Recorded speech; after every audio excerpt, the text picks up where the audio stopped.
നടിയെ ആക്രമിച്ച കേസിൽ ശിക്ഷ വിധിക്കുന്ന ദിവസം ദിലീപ് വീട്ടിൽ നിന്ന് ഇറങ്ങുന്ന ദൃശ്യങ്ങളൊക്കെ മാധ്യമങ്ങൾ കണ്ടത് ചില ചാനലുകൾ ഡ്രോൺ ഉപയോഗിച്ച് പകർത്തിയ ദൃശ്യങ്ങളിലൂടെയാണ്. പ്രത്യേകിച്ച് രണ്ട് പ്രധാനപ്പെട്ട ന്യൂസ് ചാനലുകളാണ് ഈ ദൃശ്യങ്ങൾ പകർത്തിയത്. ഇതെല്ലാവരും കാണുന്നു, ദിലീപ് ഇറങ്ങുന്നു, അല്ലെ അവരുടെ വീട്ടിലെ ആളുകളുടെയൊക്കെ കാണിക്കുന്നു. ഇപ്പോൾ ദിലീപിൻ്റെ സഹോദരി പറയുന്നു, ഞങ്ങളുടെ സ്വകാര്യതയിലേക്ക് രണ്ട് ചാനലുകൾ കടന്നു കയറി, അത് നിയമവിരുദ്ധമാണ്. ഡ്രോൺ ഉപയോഗിച്ച് ഇങ്ങനെ വീട്ടിനകത്തെ ദൃശ്യങ്ങൾ പകർത്തുന്നതിനെതിരെ നടപടി സ്വീകരിക്കണം, അല്ലെങ്കിൽ ആ ഡ്രോണുകൾ കസ്റ്റഡിയിൽ എടുക്കണം. ഇതൊക്കെ നമ്മൾ നേരത്തെ ചർച്ച ചെയ്തില്ലേ? മറ്റുള്ളവരുടെ വീടിനുള്ളിലേക്ക്, അവരുടെ സ്വകാര്യതയിലേക്ക് ചാനലുകൾ കയറി ചെല്ലാൻ പാടുണ്ടോ? ഇത് തന്നെ നമ്മൾ ചർച്ച ചെയ്തേ സാർ. നമ്മൾ ചർച്ച ചെയ്തിരുന്നു. നമ്മൾ ഇതിന് ദിലീപ് കേസ് കൊടുത്താൽ കൊള്ളാമെന്ന് നമ്മൾ പറഞ്ഞിരുന്നു. അപ്പോ സഹോദരി എസ് ജയലക്ഷ്മി അവരിപ്പോൾ പോലീസിൽ പരാതിപ്പെട്ടിരിക്കുന്നു. റിപ്പോർട്ടറിനും ഏഷ്യാനെറ്റിനും എതിരെ സ്വകാര്യത ലംഘിച്ചു, സ്ത്രീകളുടെയും കുട്ടികളുടെയൊക്കെ ദൃശ്യങ്ങൾ അവരുടെ അനുവാദമില്ലാതെ പകർത്തിയിട്ട് കച്ചവടത്തിന് വേണ്ടി ഈ ചാനലുകൾ ഉപയോഗിച്ചു.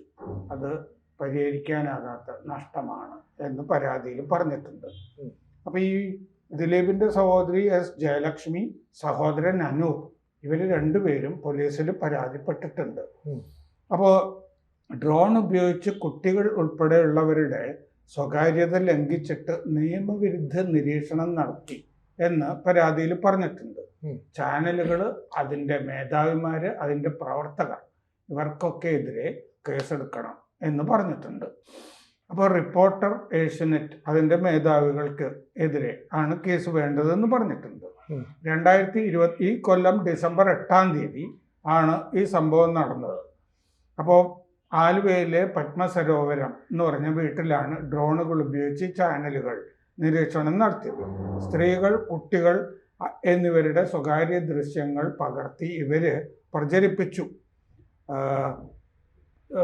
ദിലീപ് ആ ദിവസം വീട്ടിൽ നിന്ന് കോടതിയിലേക്ക് പോകുന്നതും അത് കഴിഞ്ഞ് തിരിച്ചെത്തുന്നതും ആ സമയത്തേക്ക് ദൃശ്യങ്ങളാണ് ഇവര് നിരീക്ഷണം നടത്തി അനുവാദമില്ലാതെ പകർത്തി പ്രദർശിപ്പിച്ചത്.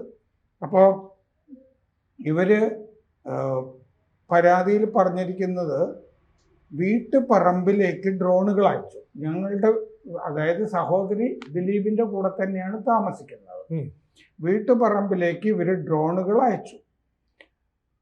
സ്വകാര്യതയിലേക്ക് അതിക്രമിച്ച് കയറി സ്ത്രീകളുടെയും കുട്ടികളുടെയും ദൃശ്യങ്ങൾ പകർത്തി. റിപ്പോർട്ടർ ടിവിയിലെ ആളുടെ പേര് പറഞ്ഞിട്ടുണ്ട്. ഇങ്ങനെ ഡ്രോൺ അയച്ച കാര്യം വെളിപ്പെടുത്തുകയും ചെയ്തു എന്ന് പറഞ്ഞിട്ടുണ്ട്. ആളാരാന്നറിയാമോ? അറിയാമോ? ആളുടെ പേരിൻ്റെ അകത്ത് പറഞ്ഞിട്ടുണ്ട്. അതിന്റെ ഒരു പ്രധാനപ്പെട്ട പ്രവർത്തകനുണ്ടല്ലോ, ചില അപരനാമത്തിലൊക്കെ അറിയപ്പെടുന്ന ആള്, അയാളുടെ പേര് പറഞ്ഞിട്ടുണ്ട്. അപ്പൊ അയാൾ ഞങ്ങൾ ഡ്രോൺ അയച്ച് പകർത്തിയതാണെന്നേ ഒരു വീരസ്യം ചാനലിൽ തന്നെ പറഞ്ഞിരുന്നു. അത് തന്നെ തെളിവാണ്. ഡ്രോൺ അയച്ചത് അഡ്മിറ്റ് ചെയ്തിരുന്നു എന്ന് പറയുന്നുണ്ട്. അപ്പൊ ഞങ്ങളുടെ സമ്മതമോ അനുമതിയോ ഇല്ലാതെയാണ് ഇത് ചെയ്തത്. ഇത് സ്വകാര്യതയുടെ നഗ്നമായ ലംഘനമാണ്. ഞങ്ങളുടെ വീട് ഒരു പൊതുസ്ഥലമല്ല. സ്വകാര്യത, ഞങ്ങളുടെ താമസ സ്ഥലത്ത് സ്വകാര്യത ലംഘിച്ച് വ്യോമ നിരീക്ഷണം നടത്താൻ ഒരു മാധ്യമ സ്ഥാപനത്തിനും അധികാരമില്ല, പരാതിയിൽ പറഞ്ഞിട്ടുണ്ട്. ഇതിൻ്റെ സമയവും രീതിയും വാണിജ്യ ലാഭവും ഒക്കെ പരിശോധിക്കപ്പെടേണ്ടതാണ്. ഇവർക്ക് കിട്ടിയിട്ടുള്ള ദൃശ്യങ്ങൾ നിയമവിരുദ്ധമായി ശേഖരിച്ച് ആണ് ഇവർ വാണിജ്യ ലാഭം ഉണ്ടാക്കിയിരിക്കുന്നത്. അതിൻ്റെ സമയം, ചെയ്ത സമയം, രീതി ഒക്കെ പരിശോധിക്കണം. ഈ BNS സെക്ഷൻ 329 അതിക്രമം, 351 ഭീഷണി, സെക്ഷൻ 270 പൊതുജന ശല്യം, ഈ വകുപ്പുകൾ അനുസരിച്ചിട്ട് കേസെടുക്കണം എന്നാണ് പരാതിയിലെ ആവശ്യം. അന്തസ്സ്, സുരക്ഷ, സൽപ്പേര് ഇതിനൊക്കെ ദോഷം വന്നിരിക്കുന്നു എന്നും പറഞ്ഞിട്ടുണ്ട്. അപ്പോൾ ഡ്രോണുകൾ, മെമ്മറി കാർഡുകൾ, ഇതിൻ്റെ സ്റ്റോറേജ് ഉപകരണങ്ങൾ, മറ്റ് അനുബന്ധ ഉപകരണങ്ങൾ ഇതൊക്കെ പിടിച്ചെടുക്കണം എന്നും പരാതിയിൽ പറഞ്ഞിട്ടുണ്ട്. ശരിക്കും പറഞ്ഞാൽ ഈ ഡ്രോൺ ഇങ്ങനെ വന്ന് ഉപയോഗിക്കുന്നത് ശരിക്കും പോലീസിന്റെ പെർമിഷനോടുകൂടി മാത്രമേ ഉപയോഗിക്കാൻ പറ്റുള്ളൂ. അപ്പോൾ ഡ്രോൺ എവിടെ പറത്തണമെങ്കിൽ അല്ലെ എന്തിനു വേണ്ടിയിട്ടാണ് പറത്തുന്നത് മുൻകൂർ പോലീസിന് അനുമതിയൊക്കെ മേടിക്കണം. അല്ലാതെ ഈ വിവാഹ പാർട്ടി പോലും ഈ കല്യാണ ചടങ്ങുകളിലൊക്കെ ഇങ്ങനെ ഡ്രോൺ ഉപയോഗിക്കുന്നത്. പക്ഷേ ചില കാര്യങ്ങളിൽ പോലീസ് അത് വിട്ടുവീഴ്ച ചെയ്യുന്നത്. പക്ഷേ ഇവിടെ ഒരു നിർണായകമായ കേസാണ്. ഈ കേസിൽ ദിലീപ് എന്ന് പറയുന്ന ഒരു നടൻ, അയാൾ ചിലപ്പോൾ ശിക്ഷിക്കപ്പെട്ടേക്കാം, ചിലപ്പോൾ ശിക്ഷിക്കപ്പെട്ടിരിക്കാം. അവരുടെ വീട്ടിലെ സ്ത്രീകളുടെ ഉൾപ്പെടെ വികാരങ്ങൾ എന്ന് പറഞ്ഞാൽ നമുക്ക് ചിന്തിക്കുന്നതിനപ്പുറം അവർക്ക് ഭയങ്കര സങ്കടമായിരിക്കും, അവർക്ക് ഉൾക്കൊള്ളാൻ പറ്റാത്ത വിഷമങ്ങളുണ്ടായിരിക്കും. അതൊക്കെ ഒപ്പിയെടുത്തിട്ട് ജനങ്ങളുടെ മുമ്പിലേക്ക് എത്തുമ്പോൾ ചാനലിന് തമ്മിലുള്ള മത്സരങ്ങളിൽ റേറ്റിംഗ് വർദ്ധിക്കും. മറ്റേ ചാനലിന് കാണിക്കാൻ പറ്റിയില്ല, ഈ ചാനലിന് കാണിച്ചു എന്നൊക്കെ. പക്ഷേ ഒരാളുടെ അനുവാദമില്ലാതെ അയാളുടെ വീട്ടിലേക്ക് ഈ ചാനലുകൾ ഡ്രോണുകൾ പകർത്തി, ദൃശ്യങ്ങൾ പകർത്തി എന്ന് പറയുന്ന പരാതി വളരെ ഗൗരവമുള്ളതല്ല. ഇനിയും നമ്മൾ അത്തരം കാര്യങ്ങളെക്കുറിച്ച് ഗൗരവമായി ചിന്തിക്കേണ്ട ആവശ്യവുമില്ലേ? ഒരുപാട് കാര്യങ്ങളിൽ നമ്മളിത് പലപ്പോഴും ഈ സ്വകാര്യത ലംഘിക്കുന്നത്, നമ്മൾ ഇന്നലെ തന്നെ ശ്രീനിവാസന്റെ കുടുംബത്തിന്റെ സ്വകാര്യത ലംഘിച്ച കാര്യം നമ്മൾ പറഞ്ഞിരുന്നു.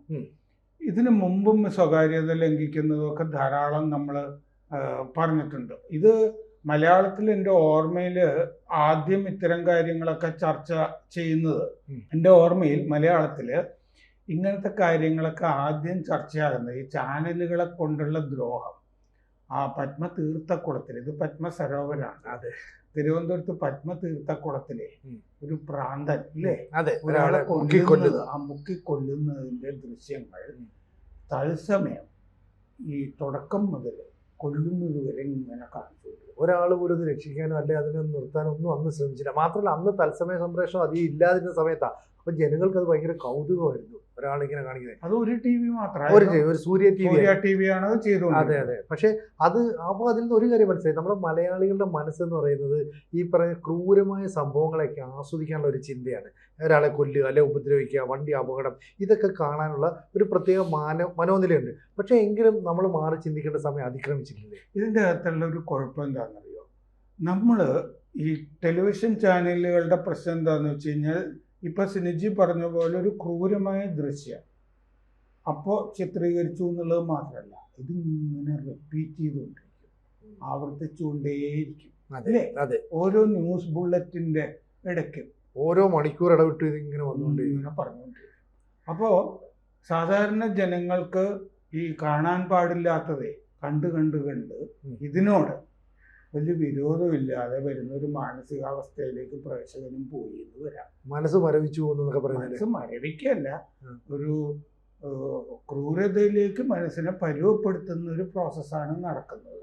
കാരണം എന്താണെന്ന് വെച്ച് കഴിഞ്ഞാൽ ഈ ജിഹാദികളെ, തീവ്രവാദികളെയൊക്കെ ആദ്യം ഈ ആടുമാടുകളെയൊക്കെ അറുത്ത് ശീലിപ്പിക്കുന്നു പറയുന്നില്ലേ, എന്ന് പറയുന്നത് പോലെ ഇതിലേക്ക് ഇങ്ങനെ കൺവെർട്ട് ചെയ്തുകൊണ്ടിരിക്കുക. ഇതൊരു കൺവെർഷൻ ആണല്ലോ, ക്രൂരതയിലേക്ക്, ഹിംസയിലേക്ക് ആളുകളുടെ മനസ്സ് കൺവെർട്ട് ചെയ്തിട്ട്, എന്നിട്ട് ഏറ്റവും ക്രൂരമായ ദൃശ്യങ്ങൾ കാണുമ്പോഴും പ്രത്യേകിച്ചൊന്നും ഒരു വിഷമവും ഇല്ലാതെ ഈ കണ്ടുകൊണ്ടിരിക്കുന്ന ഒരു പരിപാടി. ഇപ്പം നമ്മുടെ ഈ പരമ്പരകളിലെ ടെലിവിഷനുകളിൽ മൊത്തം ഈ അവിഹിതമൊക്കെ അല്ലേ ഈ ചർച്ച ചെയ്തുകൊണ്ടിരിക്കുന്നത്. അപ്പം ഇതൊക്കെ ഒരു കുടുംബങ്ങളിലെ ഒരു നിരന്തര സംഭവം പോലെയാണ് ഇതിങ്ങനെ കാണിച്ചുകൊണ്ടിരിക്കുന്നത്. പലതിനെതിരെ ആളുകൾ പ്രതികരിക്കുന്നില്ല. എന്താണെന്ന് വെച്ചാൽ ഇത് പ്രതികരിക്കേണ്ട മുഖ്യധാരാ മാധ്യമങ്ങൾ തന്നെ ഇതിൻ്റെ പങ്കാളികളായിട്ട് മാറിയിരിക്കുകയാണ്. ഈ ഡ്രോണൊക്കെ എല്ലാ ചാനലിലും ഇല്ലേ, പക്ഷെ എല്ലാ ചാനലുകളും ഈ വൃത്തികേടിൻ്റെ കൂടെ നിന്നില്ല.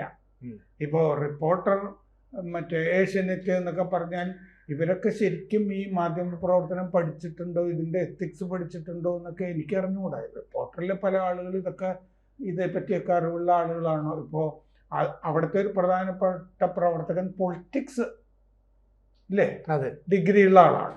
മാധ്യമ പ്രവർത്തനമൊക്കെ ആയിട്ട് എന്ത് ബന്ധമാണുള്ളത്, ഇതിൻ്റെ എത്തിക്സിനെ പറ്റിയൊക്കെ ധാരണയുണ്ടോ എന്നൊക്കെ അവരുടെയൊക്കെ പ്രവർത്തനം കാണുമ്പോൾ നമുക്ക് പലപ്പോഴും പല സംശയവും തോന്നും. അതായത് ഇത് കേസ് കൊടുക്കണം എന്ന് നമ്മൾ പറയുന്നത് എന്താണെന്ന് വെച്ച് കഴിഞ്ഞാൽ, എവിടെയെങ്കിലും വെച്ച് ഇതിൽ ഒരു പിടുത്തം വരണമല്ലോ, അല്ലെങ്കിൽ ഇത് നിരന്തരം ഈ ഇപ്പം ഇത്രയും ആണ് ഡ്രോൺ കൊണ്ട് ചെയ്തത്, ഇതിൻ്റെ അപ്പുറത്തേക്ക് പോകുമല്ലോ കുറേ കഴിയുമ്പോൾ. ഇതനുവദിച്ചു കഴിഞ്ഞാൽ ഡ്രോണുകൾ വേറെ ദൃശ്യപ്പൊലിമയിലേക്ക് പോകാൻ സാധ്യത വളരെ കൂടുതലാണ്. ഈ മനുഷ്യൻ്റെ ഈ സ്വകാര്യതയിലേക്കും ഈ കടപ്പറയിലേക്കും ഒക്കെ ഈ കിടക്കുന്ന അല്ല, സ്വന്തം കിടപ്പറയിൽ വെച്ചാൽ മതിയല്ലോ ഈ ഡ്രോൺ, അതെ, അല്ലേ? അതെ. ഈ ചാനലുകൾക്ക് മേധാവിമാരും അവിടുത്തെ പ്രവർത്തകരും ഇല്ലേ, ഉം. സ്വന്തം കിടപ്പറയെ കൊണ്ട് വെക്കുമ്പോൾ ഉം. അതിൻ്റെ ഒരു സുഖം എത്രമാത്രം ഉണ്ട് എന്ന് സ്വയം പരിശോധിച്ചറിയുന്നത് നന്നായിരിക്കും. എന്തായാലും ഇതൊരു നല്ല തുടക്കമാകട്ടെ. കൂടുതൽ വാർത്തകളും വിശേഷങ്ങളും നിങ്ങളിലേക്ക് എത്താൻ ABC മലയാളം സബ്സ്ക്രൈബ് ചെയ്യുക, ബെൽബട്ടനും അമർത്തുക.